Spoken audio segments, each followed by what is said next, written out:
Bapak Ibu sekalian, kalau sudah haram, ya haram, gak ada bedanya. Cuman objeknya dibedakan karena memang ragamnya itu yang muncul di masyarakat.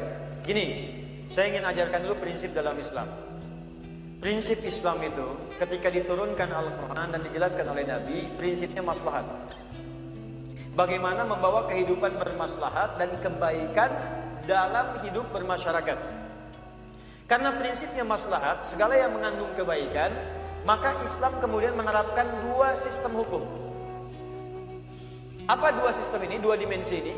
Yang pertama bentuknya perintah, if'al, al-amru. Kedua bentuknya larangan, la taf'al. Cuman dua ini saja. Kerjakan, tinggalkan. If'al, la taf'al. Do it, leave it.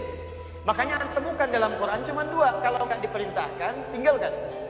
Diperintahkan sholat, perintahkan zakat, perintahkan haji, perintahkan umrah, perintahkan puasa. Apa unsur perintah ini? Hikmahnya, goalnya, targetnya ada maslahat.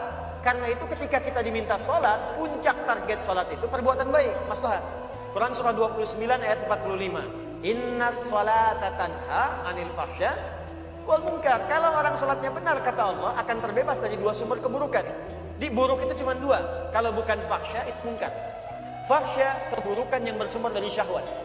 Maaf, pornografi, porno aksi, LGBT, kata-kata kotor, jorok, itu fahsya. Makanya kalau orang benar-benar sholatnya bagus, fahsyanya hilang. Gak ada orang senang pornografi, porno aksi, gak mungkin, mustahil. Maka dia akan tinggalkan, karena akan berubah jadi baik. LGBT dia jauhi, malah dia ajak kemudian teman-teman untuk berubah. Ya, karena itu orang yang LGBT dalam fikih Islam, yang laki-laki misalnya, ya, itu nggak bisa jadi imam kalau dia belum sembuh sepenuhnya. Khawatirnya nanti berdampak kepada suasana sholatnya. Baru takbir sudah bubar. Allah. Di sana, ya. Balik ke sini. Mungkar perbuatan yang diingkari oleh hati, bentuknya syahwat, sumbernya syahwat perut dan akal. Maaf, mencuri, membunuh, ya, berselisih, mencela, dan seterusnya yang diingkari oleh akal, bohong, itu mungkar namanya. Di orang sholat mustahil mengerjakan perbuatan keji dan mungkar. Goal tujuan dari ibadah itu sifatnya maslahat. Umrah juga begitu, haji begitu, puasa begitu. Kata Nabi, kalau orang benar puasanya, maka puasa akan menahan dia dari perbuatan-perbuatan yang buruk. Makanya kalau orang sedang puasa, dia akan mencegah diri dari perbuatan buruk. Maaf ya, orang rajin marah semarah-marahnya, kalau sedang puasa libur marahnya. Gak percaya silahkan, ada orang pemarah, ya? Maghrib jam 6, jam 6 kurang seperempat dia diprovokasi oleh orang. Dasar kamu begini, dia bisa nahan marah. Temannya bingung, kok kamu gak marah? Nanti habis maghrib. Habis maghrib hilang. Jadi ketika diperintahkan untuk berbuat ibadah, goalnya adalah maslahat. Ketika dilarang pun, ilatnya sebabnya ada keburukan di situ yang berdampak memengaruhi kepada keburukan maslahat. Jadi kalau dikerjakan larangan ini akan berdampak buruk bagi kehidupan. Contoh, Anda bertanya tentang miras misalnya di sini. Ketika Anda bertanya miras, sudah ada yang bertanya tentang miras lebih dulu daripada Anda, 15 abad yang lalu. Turunlah jawaban pertama di Quran surah kedua Al-Baqarah ayat 219, paling kiri sebelah bawah di mushaf. Ada 4 tahapan nanti termasuk di An-Nisa, ini yang saya dahulukan Al-Baqarah. Perhatikan kalimatnya.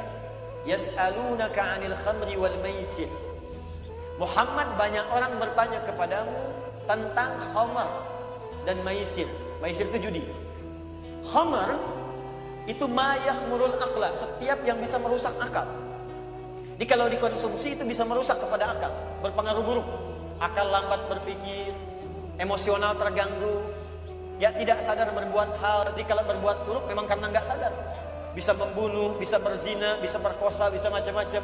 Nah itu semua yang bisa mengganggu akal disebut dengan khamar namanya. Nah pada saat itu kebanyakan ramuan khamar itu dari minuman keras. Maaf, anggur yang diperas, difermentasikan. Kurma, ada gandum, turunlah jadi minuman. Sekarang semua itu dikemas juga dari bagian-bagian tertentu menjadi pil tertentu. Ada sabu, ada narkotik, ada ekstasi dan sebagainya. Itu dalam Quran diistilahkan dengan nama khamar. Jadi ketika Allah melarang khamar, apa tujuannya? Supaya mencegah kita tidak kehilangan akal sehat. Karena akal ini yang paling utama membimbing kita pada kebaikan. Kalau akal tidak berfungsi, maka turun derajat kita dari manusia menjadi hewan. Maaf teman-teman sekalian, kenapa ayam itu berani buang kotoran sembarangan? Karena nggak punya akal. Di sini ada kuda nggak?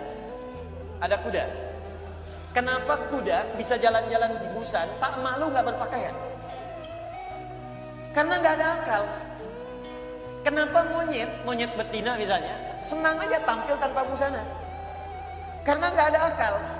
Kenapa kambing bahkan saat Idul Adha sedang adzan berkumandang Allahu Akbar, Allahu Akbar, senang aja berhubungan? Karena nggak ada akal. Kalau akal sudah hilang, maka perbuatan buruk tidak ada kontrol untuk mengerjakannya. Karena itu setiap yang mengganggu akal oleh Al-Quran kemudian diminta untuk ditinggalkan dalam kehidupan. Itulah sebabnya dalam Islam kenapa Anda dilarang minum minuman keras. Itu salah satunya. Sebab kalau sudah minum, kontrol hilang. Tiba-tiba suara meracau, kata-kata jadi kotor, tindakan gak terkontrol, anarkis itu muncul. Ada yang kemudian bahkan nekat melakukan perbuatan buruk, yang mencuri, yang berzina, yang membunuh dan sebagainya. Karena sebab yang buruk ini kemudian miras diharamkan. Yang pertama kali minta kepada Nabi supaya Allah menurunkan larangan mirasan tika, ingat, bukan Bang Haji Omar.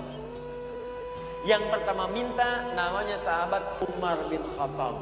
Umar ini jenius orangnya, sebelum masuk Islam beliau itu biasa mabuk sehari 5 kali. Umar. Tapi Umar sendiri setelah masuk Islam yang minta pada Nabi, ya Rasulullah, kenapa Allah tidak turunkan ayat yang melarang mirasan tiga, melarang khamar? Maka ketika turun ada tahapan, di antara tahapannya kata Allah, banyak orang bertanya padamu tentang hukum khamar. Qul fihima ithmun kabir wa manafi'u linnas. Katakan Muhammad, memang di balik khamar itu ada yang merasakan manfaat cuma sedikit.